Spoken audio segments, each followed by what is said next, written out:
پر بڑی اچھی بات مفسرین نے لکھی ہے، جو آج کل کسی مسلمان کو سمجھائیں تو وہ پھر پہلا فتویٰ یہ دے گا کہ یہ تو شاید کسی کا ایجنٹ ہے کافروں کا۔ مفسرین کہتے ہیں کہ اس سے دلیل ملتی ہے طعنو کے لفظ سے کہ اگر کوئی دین کا مذاق اڑائے اور دین میں ایسی شدید باتیں کرے کہ دل چیر دے دوسرے کا، اگر وہ ذمی ہے تو معاہدہ ختم ہو جائے گا، اس کو سزا اسلامی حکومت دے گی۔ اور وہ کہتے ہیں کہ اگر ذمی نہیں ہے، حربی ہے، اس کے ساتھ جنگ ہوگی، اور اگر وہ کافر ہے، شہری ہے کہیں کا، تو جیسا اس نے جملہ کہا ہے اس کے مطابق مسلمان اس سے رویہ رکھیں گے، کیونکہ طعنو کا لفظ آیا ہے۔ اور وہ کہتے ہیں باقی رہ گئی سنجیدہ بحث، علمی مباحث، کہ اس انسان نے کوئی ایسی بات نہیں کی، سنجیدگی سے اسلام کو کرٹیسائز کرتا ہے، تنقید کرتا ہے، تو وہ کہتے ہیں اس کا جواب دیا جائے گا۔ اس انسان پر ذمہ بھی ہو تو بھی اسے مارا نہیں جا سکتا، کچھ نہیں کہا جا سکتا۔ وہ کہتا ہے یہ چیز میری سمجھ میں نہیں آتی، دلائل کی بنیاد پہ لکھتا ہے، تو کیا اس سے کہیں گے؟ اس لیے یہ جو تصور ہے نا کہ جو بھی اسلامی حکومت میں اسلام کا مذاق اڑائے گا اسے قتل کر دیں گے، وہ اس آیت کے خود خلاف۔ اس مقام پہ آپ تفاسیر دیکھ لیجئے، اور نہیں تو مفتی شفیع صاحب رحمۃ اللہ علیہ کی معارف القرآن ہی دیکھ لیجئے، حضرت نے بھی اس میں یہی لکھا ہے کہ علمی سنجیدہ تنقید وہ مبرہ ہے، اس سے اس پہ کچھ نہیں یہ چیز۔ وَطَعَنُوا فِي دِينِكُمْ، تمہارے دین میں یہ عیب نکالیں جبکہ یہ عہد و پیمان توڑ ہی چکے ہیں۔ فَقَاتِلُوا أَئِمَّةَ الْكُفْرِ، تو ائمہ جو ہیں، ان کے امام جو ہیں، انہیں دیکھو، ان کے ساتھ لڑو، انہیں قتل کرو، اس لیے کہ امام جو ہوتے ہیں وہی تو اپنے مقتدیوں کو لڑاتے ہیں۔ جو بڑا آدمی ہوتا ہے اسی کے پیچھے تو لوگ چلتے ہیں۔ اللہ نے فرمایا ان کے سرداروں کے ساتھ لڑو، ان کو اس طرح حربی کافر، اللہ نے انہیں مستثنا نہیں کیا، اللہ تعالیٰ نے فرمایا ان کو مارو۔ کیوں خدا کے دین کو ایسے کرتے ہیں؟ لڑو کفر کے سرداروں سے۔ انہم، یہ لوگ، لا ایمانا، نہیں ہے ایمان، قسمیں، لہم، ان کے لیے کوئی قسم اس کا اعتبار نہیں ہے، لعلہم ینتہون، تاکہ یہ لوگ اس سے باز آئیں، رکیں، خدا کے دین پر طعن کرنے سے، خدا کے دین کے متعلق عیب نکالنے سے۔ ذمی نہیں رہیں گے، کوئی عہد و پیمان نہیں ہے۔ ان لوگوں کو اس کی سزا ملنی چاہیے تاکہ یہ باز آ جائیں اس سے اور معاہدے سے نکل جائیں گے۔ اس لیے یہاں پر چونکہ سرداران قریش نے مدد کی تھی نا اسلحے سے، رات کو اسلحہ بھیج دیا، بنو بکر کو کہا کہ خزاعہ والوں کو ماراؤ، اس لیے اللہ تعالیٰ نے بعض مفسرین کہتے ہیں کہ ائمۃ الکفر جو کہا ہے تو اصل میں وہی کافروں کے جو سرغنے تھے وہ مراد تھے۔ الا تقاتلون، کیوں نہیں لڑتے ہو ان لوگوں سے، قومن، جنہوں نے نقصوا ایمانہم، اپنے عہد و پیمان کو توڑا، ایک وہموا، اور انہوں نے پورا زور لگا دیا، ہمہ کسی چیز کا مصمم ارادہ کر لینا، پکا ارادہ کر لینا، بے اخراج الرسول، رسول اللہ صلی اللہ علیہ وسلم کو مکہ مکرمہ سے انہوں نے نکالا ہے، اور فکر انہوں نے پوری کی، اس فکر میں رہے کہ آنظر صلی اللہ علیہ وسلم کو مکہ سے نکال دے۔ دیکھا ہے اتنا بڑا جرم تھا، اللہ تعالیٰ نے رسول اللہ صلی اللہ علیہ وسلم کا مکہ مکرمہ سے نکال دینا ان لوگوں کا، اللہ تعالیٰ نے اسے کفار کے شدید جرائم میں اللہ تعالیٰ نے گنا ہے۔ اور اس کا مطلب یہ ہے کہ آدمی کبھی بھی کسی کے لیے اس کے دین پر عمل کرنے میں تنگی کا باعث نہ بنے، تکلیف کا باعث نہ بنے، کرنے دے عمل، اپنے پہ کچھ تکلیف برداشت کر لے، دوسرے کو دین پہ عمل سے نہ روکے۔ اور تیسری بات یہ فرمائی کہ اس کے ساتھ ساتھ وَهُمْ بَدَؤُوكُمْ، انہوں نے شروع کیا تھا، اول مرتن، سب سے پہلے انہوں نے جنگ شروع، انہوں نے جا کر حملہ کیا، معاہدہ انہوں نے توڑا ہے، یہ ان کے کرتوت ہیں۔ اور اس سے یہ بھی پتا چلتا ہے کہ جیسے اور بہت سی آیات سے پتا چلتا ہے کہ کسی بھی چیز کا آغاز کرنے والا اللہ کی نظر میں اس کی بڑی اہمیت، خیر کا کرے تو، شر کا کرے تو۔ اسی لیے خدا نے جس قوم کو عذاب دیا اور پتھر آسمان سے برسے، اللہ نے فرمایا اس جیسا کام آج تک دنیا میں نہیں ہوا، اور اسی لیے حضرت ابراہیم علیہ السلام کے تذکرے میں تھا وَأَنَا أَوَّلُ الْمُؤْمِنِينَ. حضرت موسیٰ علیہ السلام نے اللہ میں پہلے درجے میں آپ کو ماننے والا ہوں. حضرت ابراہیم علیہ السلام نے فرمایا اللہ میں سب سے پہلا فرما بردار ہوں آپ کا. وَهُمْ بَدَؤُوكُمْ أَوَّلَ مَرَّةٍ. انہوں نے خود اس جنگ کا آغاز کیا. أَتَخْشَوْنَهُمْ. تم ان سے ڈرتے ہو، یعنی ان کے اسباب سامان ان چیزوں کی طرف نظر جاتی ہے، کیا ان سے ڈرتے ہو؟ تو مراد یہ نہیں ہے کہ استفہام ہے، مطلب یہ ہے کہ اور تشجیع یعنی ہمت بڑھانا ہے. اتخشونہم، کیا تم ان سے ڈرتے ہو؟ فاللہ احق، اور اللہ تعالی کا بڑا حق بنتا ہے ان تخشوہ، کہ اللہ سے تم ڈرو. ان تخشوہ، اللہ سے تم ڈرو، یہ خدا کا حق بنتا ہے. ایک ڈر ہے طبعی، اس کو نہیں کہتا قرآن. طبعی طور پہ خوف ہوتا ہے. بہت سے لوگ ہیں سانپ کہیں نظر آ جائے تو دروازہ بند کر کے فون کریں ہمسائے میں کہ ہمارے ہاں باہر سانپ ایک آ گیا، آپ آ کے مار دیجئے. ایسے بھی ہے نا، طبیعت کی بات ہے. اور ایک وہ ہیں جو جتنا بھی بڑا سانپ ہو وہ آرام سے آگے چلتا ہے، بوٹ اس کے سر پہ رکھ دیتا ہے. طبعی چیزیں ہیں، اس میں کوئی ایسی بات. حضرت حسان بن ثابت رضی اللہ عنہ تھے اور وہ کبھی جنگ میں شریک نہیں ہوتے تھے. طبعاً ہمت نہیں پڑتی تھی ان کی جنگ میں جانے کی، یہاں تک کہ رسول اللہ صلی اللہ علیہ وسلم نے بٹھا دیا کہ تم بس عورتوں کی کیا یہ جو خیمہ ہے بس ادھر کافروں کو نہ آنے دینا، بیٹھے رہو. وہاں ایک یہودی آیا اور حضرت حسان بن ثابت رضی اللہ عنہ بالکل وہ بے بس ہو گئے کہ اس یہودی کو کیا کریں. اور رسول اللہ صلی اللہ علیہ وسلم کی پھوپھی حضرت صفیہ رضی اللہ عنہ آئی اور انہوں نے خیمے کی ایک لکڑی اٹھائی اور اس یہودی کے سر پہ دے ماری اور وہ مر گیا. حسان بن ثابت رضی اللہ عنہ کچھ نہیں کر سکتے. طبعی چیزیں بعض لوگوں کی طبیعتوں میں ہوتا ہے، بعض میں نہیں. یہاں پر مراد عقلاً ڈرنا ہے، یعنی عقلی اعتبار سے تم سوچو کہ کس کا زیادہ حق بنتا ہے. ان کنتم مومنین، جبکہ اگر ایمان رکھتے ہو یعنی یقیناً تمہارا ایمان ہے، ان کافروں سے لڑو. قاتلوہم، ان سے لڑو. یعذبہم اللہ، اللہ تعالیٰ انہیں کیا کرے گا؟ عذاب دے گا. بِأَيْدِيكُمْ، تمہارے ہاتھوں سے خدا انہیں عذاب دے گا. مکہ مکرمہ کی فتح، یہ چیزیں اس لیے بعض رات کا خیال یہ ہے کہ آیات نازل ہوئی تھی فتح مکہ سے پہلے، یعنی جاؤ اور ان سے جا کر لڑو، بنو خزاعہ کی مدد کرو. یعذبہم اللہ بِأَيْدِيكُمْ، خدا تمہارے ہاتھوں سے انہیں عذاب دے گا. آپ نے دیکھا ہے یہاں پر قاتلوہم کا لفظ آیا ہے، آیت نمبر یہ 14 ہے نا. اس سے پیچھے چلے جائیں تو یہاں پر آیت نمبر 13 میں بھی الا تقاتلون قتال کا لفظ آیا ہے. پھر 12 نمبر میں چلے جائیں تو فقاتلوا ائمۃ الکفر، قتل کرو انہیں، یہاں بھی قتال کا لفظ آیا ہے. پھر اور پیچھے چلے جائیں تو جہاں پر بھی آپ دیکھیں گے یہاں پر اکثر جگہ پہ قتال کا لفظ آیا ہے. یہ ہے دلیل جو اس دن پہلے عرض کر دی تھی کہ قتال، جہاد اور حرب تینوں چیزوں میں فرق ہے. کہ جہاد اللہ کی راہ میں محنت کرنا، کوشش کرنا کسی بھی رنگ میں کرے. کوئی مال سے محنت کرتا ہے، کوئی زبان سے محنت کرتا ہے. رسول اللہ صلی اللہ علیہ وسلم کافروں سے جہاد کرو، اپنے مال کے ذریعے، اپنے جان کے ذریعے، اپنے مال کے ذریعے اور اپنی زبان کے ذریعے. تو جہاد الگ چیز ہو گئی، شدید محنت. اور قتال وہ آیا اس کا ایک حصہ قتل کرنا. اور حرب جنگ کے معنی میں، اور بالعموم قرآن بتاتا ہے کہ کافروں کی وجہ سے جو جنگ ہوتی ہے یا شدید گناہ جو ہوتے ہیں اس میں حرب الگ چیز. اس لیے بعض لوگ نادانی سے جہاد اور قتال کو ایک ہی چیز کر لیتے ہیں، حالانکہ ایسے نہیں. جہاد تو شدید محنت اللہ کی راہ میں، اور شدید محنت جیسے بھی کرے.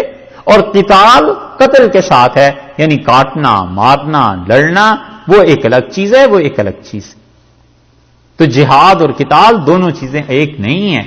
اسی لیے قرآن نے جہاں بھی کہا ہے نا کہ کئی جہاں تو نہیں لیکن کئی جگہ پر قرآن نے کہا کہ اللہ کی راہ میں جہاد کرنے والے تو مراد شدید کوشش کرنے والے. ضروری نہیں ہے کہ وہاں کافروں سے لڑائی مراد.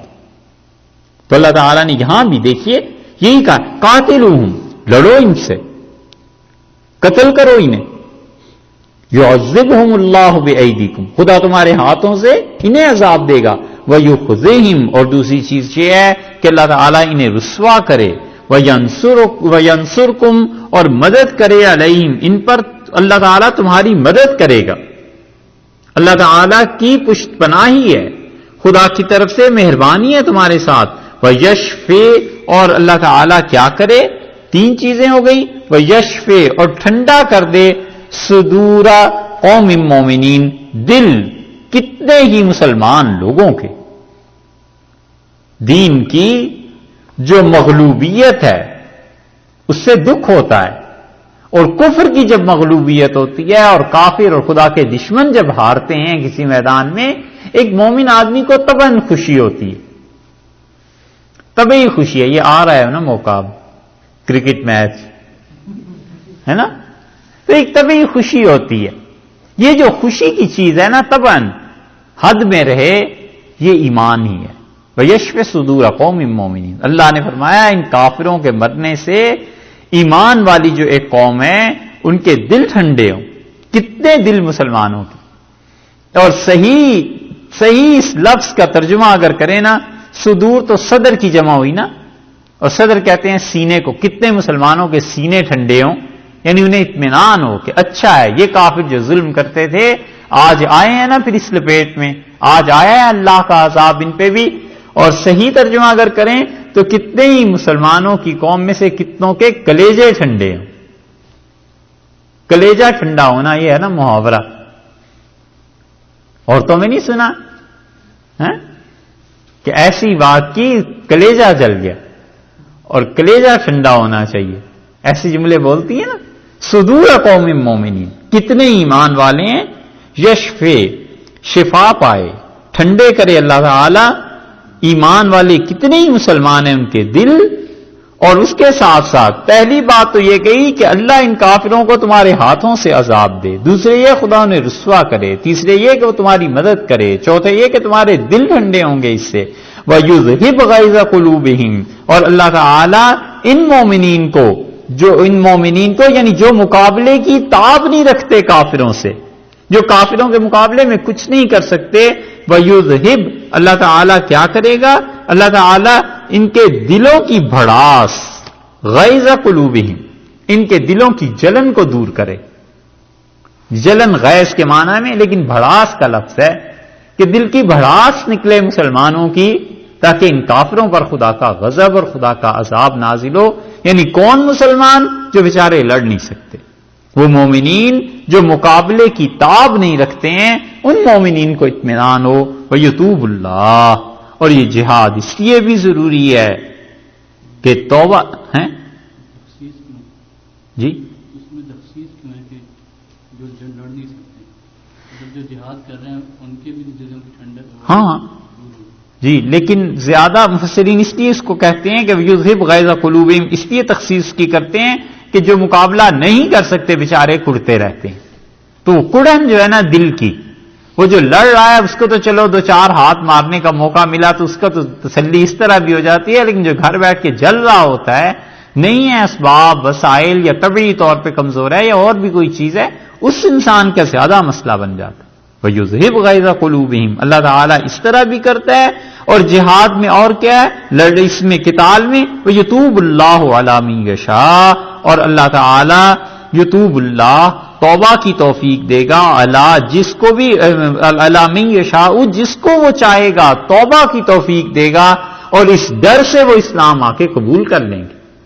اور یہ ہوا ہے کہ رسول اللہ صلی اللہ علیہ وسلم جب گئے ہیں اور فتح مکہ ہوا ہے تو کتنے لوگوں نے اسلام قبول کر لیا، پورا شہر جو مخالف تھا وہ نبی کریم صلی اللہ علیہ وسلم کو مان گئے۔ اللہ نے اس لیے فرمایا کہ جہاد کرو۔ حضرت کی سید احمد شہید رحمۃ اللہ علیہ کی کتاب صراط مستقیم ہوتی تو پڑھ کے بتاتے کہ جہاد میں کتنے فوائد ہیں، کتنی چیزیں۔ سید صاحب رحمۃ اللہ علیہ نے اس کتاب میں صراط مستقیم میں یہ چیز لکھی ہے، وہ کہتے ہیں 300 برس سے مسلمانوں میں جہاد بند ہو گیا ہے، اور اگر یہ شرعی جہاد ہو تو کہتے ہیں منافق کو یہ فائدہ ہوتا ہے کافر کو یہ فائدہ ہوتا ہے، مسلمان کو یہ فائدہ ہوتا ہے، جانوروں کو یہ فائدہ ہوتا ہے، حتیٰ کہ زمین کو جہاد سے یہ فائدہ پہنچتا ہے۔ اللہ تعالیٰ نے اسی لیے فرمایا ہے کہ جو حربی کافر ہیں، لڑنے کے لیے تمہارے ساتھ آتے ہیں، لڑو ان سے، اور پھر اس سے توبہ کی بھی توفیق ہو جاتی ہے۔ سید صاحب رحمۃ اللہ علیہ کی کتاب صراط مستقیم پڑھنے کے قابل ہے۔ حضرت محمد حسین احمد صاحب مدنی رحمۃ اللہ علیہ کسی کو خلافت دیتے تھے تو فرماتے تھے کہ صراط مستقیم کا مطالعہ کیجئے، اسے ضرور پڑھنا، بڑی بڑی عجیب و غریب چیزیں۔ سید صاحب رحمۃ اللہ علیہ نے اس میں لکھا ہے اس کے آخر پہ کہ اللہ تعالیٰ کی زیارت انہیں ہوئی خواب میں، اور اللہ تعالیٰ نے اپنے دست قدرت سے خاص اپنے ہاتھ سے کھجوریں دیں سید صاحب رحمۃ اللہ علیہ کو کھانے کے لیے۔ سید صاحب رحمۃ اللہ نے فرمایا میں نے وہ کھائیں اور مجھ سے فرمایا کہ ہم ابھی اور بھی دیں گے۔ اللہ کی اتنی بڑی مہربانیاں ان پہ تھیں، بڑی زبردست چیز ہے انہوں نے جہاد پہ لکھی، اور مختلف چیزوں پہ بھی، سلوک کے بھی، سالکین کی بھی چیزیں لکھی ہیں۔ واللہ علیم حکیم، فرمایا اللہ علم والا ہے، حکمت ہے اس کی، علم اس کا پورا ہے، حکمت کے ساتھ تمہیں یہ بتا رہا ہے۔ یہ نہ سمجھنا کہ اس میں حکمت نہیں ہے، ان کافروں کے خون کے بہنے میں حکمت ہے جو تم سے حربی کافر آ کے لڑتے ہیں۔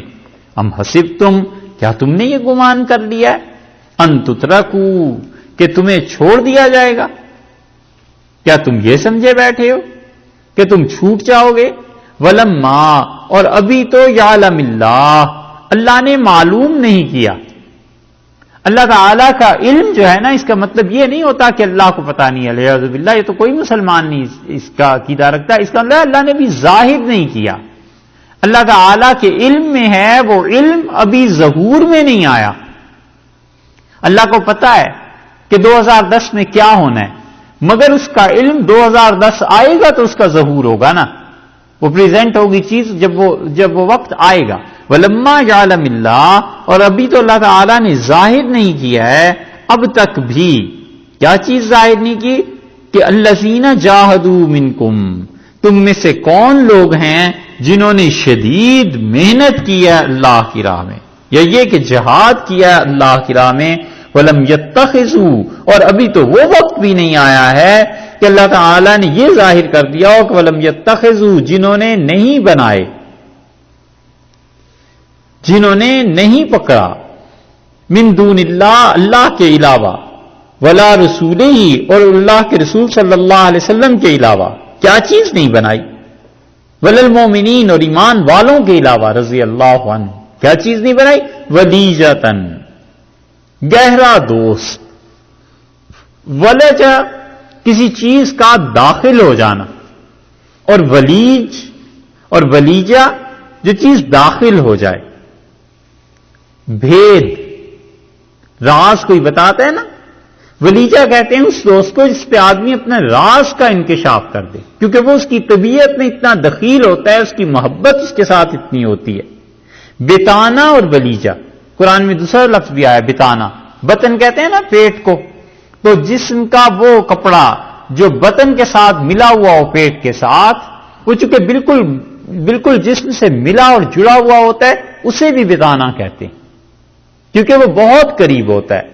تو انتہائی گہرا دوست، ولیجہ، بتانا، کیا؟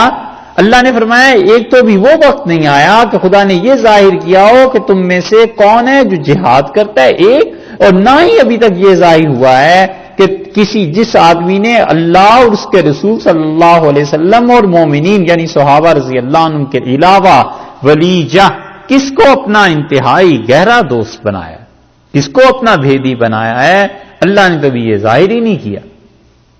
تم سمجھتے ہو ایسے ہی جنت میں چلے جاؤ گے، ہم تمہیں ویسے ہی چھوڑ دیں گے؟